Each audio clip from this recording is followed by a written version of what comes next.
নমস্কার বন্ধুরা, আর একটা নতুন ভিডিওর সাথে তোমাদের সবাইকে জানাই স্বাগত।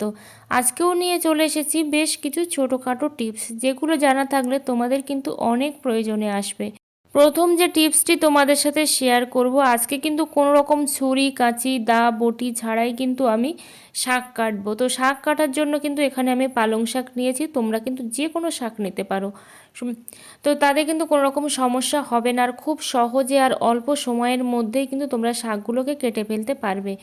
সবাই যে এইভাবে কাটবে তার কিন্তু কোনো রকম মানে নেই। তো আমি দেখাচ্ছি অনেকটা সুবিধার জন্য যে এইভাবে তোমরা শাক কাটলে কিন্তু যে কেউ শাকটা কাটতে পারবে, আর অনেক আনন্দের সহিত কিন্তু তোমরা কাটতে পারবে। এখানে দেখো একটা চিরুনি নিয়েছি, আর নিয়েছি আমি ডাবল টেপ। অবশ্যই ডাবল টেপ নেবে, আর যদি ডাবল টেপ তোমাদের কাছে না থাকে তাহলে কিন্তু সেলি টেপটা ডবল করে কিন্তু মেরে নিতে পারবে। তো তারপরে দেখো এখন নিয়ে নেব আমি একটা ব্লেড, একদমই নতুন একটা ব্লেড নিয়েছি। তো তারপরে এই ব্লেডটা দেখো এই সেলোটেপের ওপরে কিন্তু মেরে দিলাম। তো এটা কিন্তু এখন কাঁচির কাজ করবে কিংবা ছুরি এগুলোরই কাজ করবে। তো শাকগুলো আমি সব একসঙ্গে ধরে নিচ্ছি, আর দেখো কত ঝিরিঝিরি করে কিন্তু তোমরা শাকটা কাটতে পারবে। দেখতে পাচ্ছ কত ঝিরিঝিরি করে আমি শাকটা কাটছি। এখানে তোমরা তোমাদের পছন্দ মতোই কিন্তু শাকটা কাটবে, যেহেতু এই শাকগুলো অনেকটা তাড়াতাড়ি সেদ্ধ হয়ে যায় সেই জন্য কিন্তু আমি একটু মোটা করেই কাটছি। যদি টিপসটি তোমাদের ভালো লেগে থাকে অবশ্যই কিন্তু তোমরা নিজেরা অ্যাপ্লাই করো, তাতে কিন্তু অনেকটাই সুবিধা হবে। দেখো কত ঝিরিঝিরি করে আর কত কম সময়ের মধ্যে আমি কেটে ফেলতে পারছি। তো এইভাবে কিন্তু তোমরা ভরি ভরি শাক কিন্তু কেটে নিতে পারবে, সবাই মিলে এক জায়গায় বসেও কিন্তু তোমরা কাটতে পারবে, দা বটি ছুরি কাঁচি এগুলো ছাড়াই। তো টিপসটি ভালো লাগলে অবশ্যই কিন্তু তোমরা অ্যাপ্লাই করো। পরের যে টিপসটি তোমাদের সাথে শেয়ার করব, এখানে দেখো নিয়েছি 3টে বেগুন, আর বেগুনগুলো একটু শুকনো হয়ে গেছে, সেটা দেখেই বুঝতে পারছো। তো এই বেগুনগুলো যদি তোমরা তেল মাখিয়ে রেখে দাও, যে কোনো তেল, সরিষার তেল কিংবা সাদা তেল, তাহলে কিন্তু দীর্ঘদিন পর্যন্ত বেগুন ভালো থাকে, একটুও কিন্তু কুঁচকে যায় না, আর দেখতেও কিন্তু খারাপ হয় না। তো আজকে আমি বেগুন পোড়াবো, আর পোড়ানোর সময় দেখবে তোমরা অনেকে খেয়াল করে যে খুব সহজেই কিন্তু ছালটা উঠে যায়, মানে ছালটা কিন্তু বেশি বেশি পরিমাণে উঠে যায় পোড়ানোর পরে। তো সেই জন্য আমি এখানে মাখিয়ে নিচ্ছি তেল। এখানে আমি সাদা তেল নিচ্ছি, তোমরা কিন্তু সরিষার তেলও নিতে পারো, দুটোই কিন্তু সমান। তেল মাখানোর ফলে কি হয় বলো তো, শুধু পড়ে কিন্তু এই চামড়ার গায়ে বা ছালের গায়ে, তাছাড়াও কিন্তু এক্সট্রা তোমাদের বেগুন নষ্টও হবে না, তোমাদের কিন্তু সহজেই বেগুনটা পুড়ে যাবে। অনেক সময় তোমরা দেখবে তেল না মাখিয়ে বেগুন পোড়ালে কিন্তু বেগুনের মধ্যে একটা ধরকোচা যে ভাবটা থাকে, তো সেই ভাবটা কিন্তু থাকে, আর সাথে সাথে বেগুনটার সঙ্গে কিন্তু বেগুনের যে ভেতরের অংশ অনেকটাই উঠে আসে। তো এইভাবে দেখো একটা নিয়েছি আমি রুটির তাওয়া, এর মধ্যে আমি 2টো বেগুন দিয়েছি। যদি লম্বা বেগুন হতো আমি 3টেও কিন্তু দিতে পারতাম, কিন্তু 2টো দিলে আমার বেগুনটা খুব সহজে পোড়ানো যাবে, সেই জন্য কিন্তু আমি 2টোই এখানে দিয়েছি। তো দেখো বেগুনটা কিন্তু আমার পুড়ে গেছে, আর তোমাদেরকে আমি ছালটা ছাড়িয়ে দেখাবো যে শুধুমাত্র কিন্তু ছাল বা খোসাটাই কিন্তু পুড়েছে, এছাড়া কিন্তু ভেতরের কোনো রকম যে শাঁস সেই শাঁসটা কিন্তু পড়েনি। তো তোমাদেরকে আমি খুলে দেখাচ্ছি, এই যে দেখো, দেখতে পাচ্ছ আর কত সহজেই কিন্তু উঠে আসছে। তো অবশ্যই তোমরা বেগুন পোড়ানোর সময় এইভাবে কিন্তু তেল দিয়ে পোড়াবে, তাহলে কিন্তু তোমাদের অনেকটাই সুবিধা হবে, আর কোনো রকমভাবে তোমাদের বেশি কিন্তু নষ্ট হবে না। দেখো কত সুন্দর করে উঠে যাচ্ছে। আশা করি এই টিপসটিও তোমাদের ভালো লেগেছে, কারণ আমরা অনেকেই আছি যারা কিন্তু খুবই বেগুন পোড়া খেতে ভালোবাসি, কিন্তু বেগুন পোড়া খেতে ভালোবাসলেও কিন্তু সবাই পোড়াতে পারি না, বিশেষ করে যারা নতুন গৃহিণী তারা কিন্তু একদমই বেগুন পোড়াতে পারে না। তো দেখতেই পেলে বেগুনের মধ্যে কত সুন্দরভাবে পোড়া হয়েছে। তো এইভাবে আমি চামচ দিয়ে কেটে নিচ্ছি, এবার তোমাদেরকে দেখাচ্ছি। এটা গরম সেই জন্যই কিন্তু চামচ দিয়ে কেটে এইভাবেই কিন্তু আমি ছাড়িয়ে নিলাম। দেখো একটাও কিন্তু এর মধ্যে পোকা নেই। তো সহজেই কিন্তু তোমরা গরম অবস্থাতেই পোকা আছে কিনা এইভাবেই তোমরা দেখে নিতে পারবে চামচের সাহায্যে।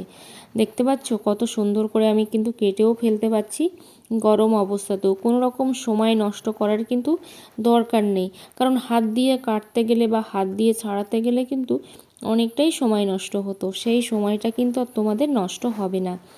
তো ভালো করে আমি দেখে নিচ্ছি যে পোকা আছে কিনা, কারণ ভেতর থেকেও কিন্তু পোকা থাকে, যেটা বাইরে থেকে একদমই বোঝা যায় না। তো এখানে আমি বেগুনটা দেখো মাখিয়ে নিচ্ছি, একটু ধনেপাতা দিয়ে দিচ্ছি, কারণ ধনেপাতা দিলে না বেগুন মাখাটা অসাধারণ টেস্টি হয়। তো আমি এখানে পেঁয়াজ ছাড়াই দিচ্ছি, তোমরা এখানে চাইলে অবশ্যই পেঁয়াজ দিয়েই কিন্তু মাখতে পারো।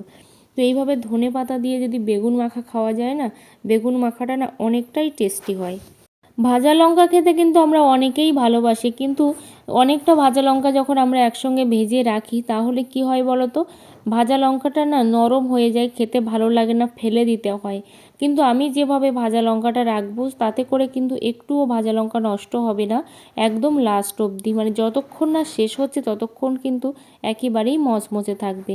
একটু তেল দিয়েই কিন্তু লঙ্কাটা আমি ভেজে নিয়েছি, খুব সামান্য পরিমাণে তেল দিয়েছি, দিয়ে কিন্তু প্রথমে লঙ্কাটা ভেজেছি। তারপর একটু কিন্তু ঠান্ডা করে নিতে হবে, গরম গরম অবস্থাতে কিন্তু ঢোকানো যাবে না। একটু ঠান্ডা করে নিলে লঙ্কার মধ্যে কিন্তু একটা মচমচে ভাব চলে আসে। আর একটা জিনিস যেটা অবশ্যই ফলো করতে হবে সেটা হলো এরকম কাঁচের জার। অবশ্যই কাঁচের জার নিতে হবে। কাঁচের জারের মধ্যে তোমরা যদি লঙ্কাটা রেখে দাও তাহলে কিন্তু 1 মাস 2 মাস অবধিও কিন্তু লঙ্কা ভালো থাকবে।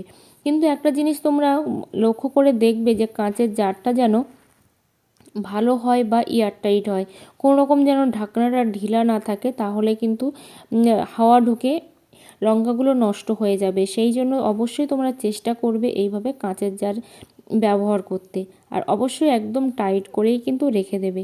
তো আমি এই উপায়ে কিন্তু লঙ্কা রেখে দিই একদম 1 থেকে 1.5 মাস 2 মাস, যতদিন না আমার খাওয়া শেষ হয় ততদিন পর্যন্ত কিন্তু একেবারেই ভালো থাকে আর মচমচে থাকে।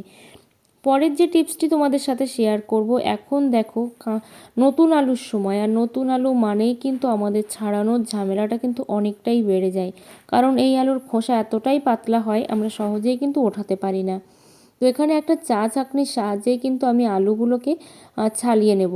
তো কিভাবে দেখো, এখানে আমি একটা কিন্তু স্টিলের নিয়েছি, এখানে তোমরা চাইলে একটু শক্তপোক্ত কিন্তু ছাঁকনি নিতে পারো। তারপরে দেখো এইভাবেই কিন্তু জাস্ট ঘষা দিচ্ছে, তাতেই করে কিন্তু আলুটা একেবারেই পরিষ্কার হয়ে যাচ্ছে। তো এইভাবে কিন্তু তোমরা অনেক অনেক আলু একসঙ্গে কিন্তু পরিষ্কার করে নিতে পারো। আমি কিন্তু ধুয়ে নিইনি আগে থেকে, আমি প্রথমে কিন্তু আলুটা ঘষে নিচ্ছি তারপরে ধোবো। অবশ্যই ভালো করে ধুতে হবে, না হলে কিন্তু এর মধ্যে বালি আছে, যেহেতু এখন নতুন, আর নতুন অবস্থাতে কিন্তু আলুর মধ্যে অনেক বালি দেখা যায়, সেই জন্য কিন্তু তোমরা ভালো করে প্রথমে ধুয়ে নেবে। একটু আস্তে আস্তেই কিন্তু আলুটাকে ঘষে নিচ্ছি, সেই জন্য তোমাদের মনে হচ্ছে অনেকটাই সময় লাগছে, কিন্তু একেবারেই না, অনেক কম সময়ের মধ্যে কিন্তু তোমরা আলুর খোসাগুলোকে তুলে ফেলতে পারবে। আর বাচ্চা থেকে বুড়ো সবাই কিন্তু এই কাজটা করতে পারবে কোনো রকম ভয় ছাড়াই, কারণ যেহেতু বটি নেই, ধারের কোনো ভয় নেই, সেই জন্য কিন্তু খুব সহজেই তোমরা এই কাজটা করতে পারবে। দেখো এখানে কিন্তু আমার আলুর খোসাগুলো সব ছাড়ানো হয়ে গেছে, আর কত সহজভাবে আর কত তাড়াতাড়ি কিন্তু ছাড়িয়ে ফেলতে পারলাম।